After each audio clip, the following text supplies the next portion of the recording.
कहते हैं कि अगर आपका हाजमा दुरुस्त नहीं है, अगर आपका पेट सही टाइम पे साफ नहीं होता है, तो ये 100 से भी ज़्यादा बीमारियों को खुला निमंत्रण देने की तरह है। दोस्तों, इंडिया में करीब 22% से भी ज़्यादा पॉपुलेशन ऐसी है जो कि पेट की किसी ना किसी बीमारी से पीड़ित है, और इनमें से ज़्यादातर लोग वो हैं जिनको कॉन्स्टिपेशन रहता है। वैसे कॉन्स्टिपेशन के लिए, गैस के लिए और एसिडिटी के लिए या इंडाइजेशन के लिए बहुत सारी अलग अलग तरह की दवाइयाँ मार्केट में अवेलेबल हैं। इनफैक्ट बहुत सारे लोग तो इसके लिए आपको कुछ घरेलू टोटके और नुस्खे भी बताते हैं जिनका एज सच साइंटिफिकली कोई प्रूव नहीं है।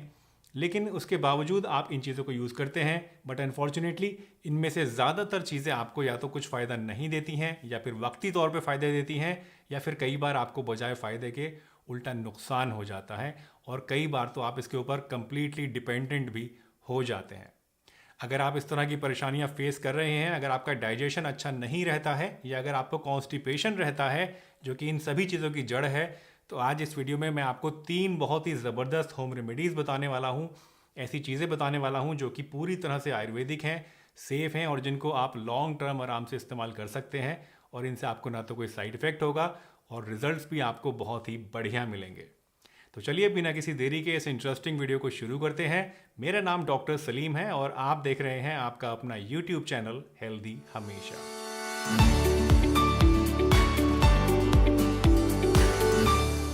सबसे पहली होम रेमेडी जो कि आप अपने कॉन्स्टिपेशन की प्रॉब्लम के लिए, गैस, इंडाइजेशन और अफारे के लिए इस्तेमाल कर सकते हैं, वो आपको खुद ही अपने घर पे बनानी है। इसको बनाना बहुत ही आसान है।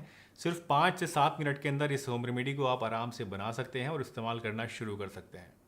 इसको बनाने के लिए आपको चाहिए 1 टेबल स्पून ज़ीरा, 1 टेबल स्पून आपको चाहिए अजवाइन, 1 टेबल स्पून आपको चाहिए सौंफ, आधा टेबल स्पून या फिर 1 टीस्पून आपको चाहिए काला नमक, और थोड़ी सी आपको चाहिए हींग।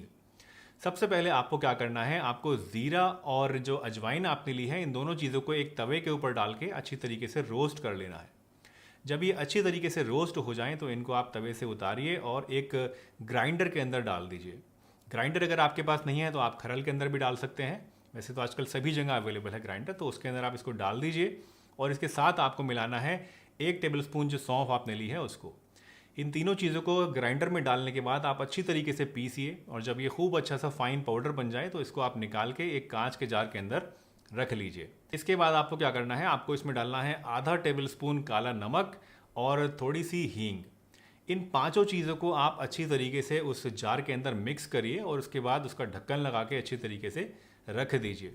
इस पाउडर को आपको मॉइस्चर से और डायरेक्ट सनलाइट से बचा कर रखना है, क्योंकि अगर इसमें आपको सीलन आ जाएगी तो ये ख़राब हो जाएगा। इस पाउडर को इस्तेमाल करने के लिए आपको सिर्फ 1 टीस्पून इसमें से लेना है, और जब भी आपको कभी गैस, एसिडिटी या फारे की शिकायत हो रही हो, या आपके सीने में जलन आपको महसूस हो रही हो, तो उसी समय 1 गिलास पानी के अंदर इसको घोल के आप पी लीजिए।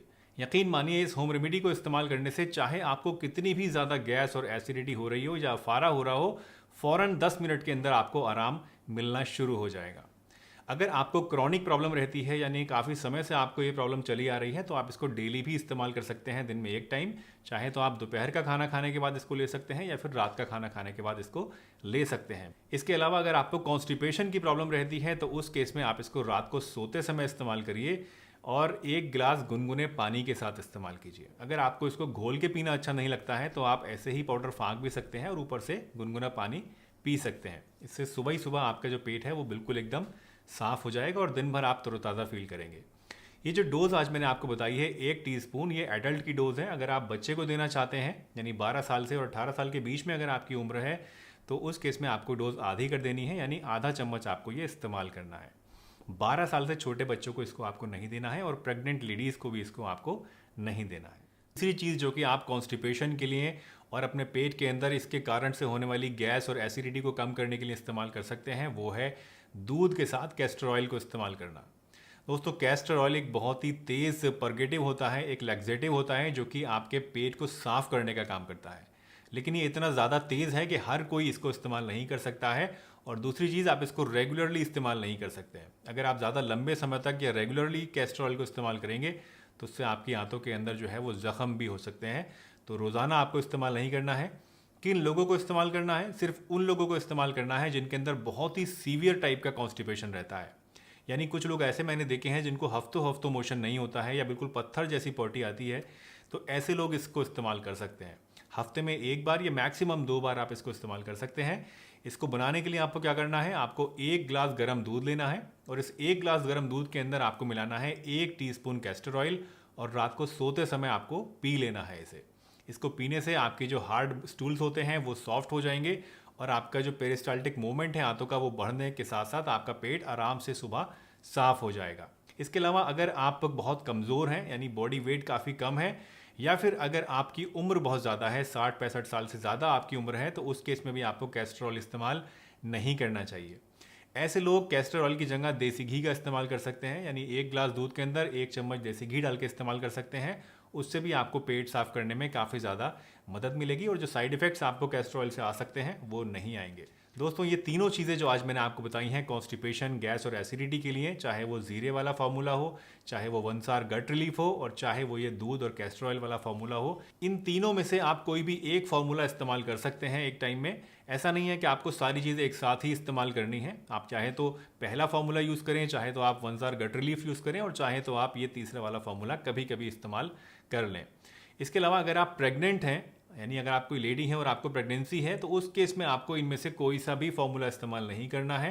प्रेगनेंसी के अंदर कॉन्स्टिपेशन होना बहुत कॉमन प्रॉब्लम है, लेकिन इस तरह की दवाइयाँ अगर आप लेंगे जो मैंने आज आपको बताई, तो ये प्रेगनेंसी के अंदर कॉन्ट्राइंडिकेटेड होती हैं, इनको आपको नहीं लेना है।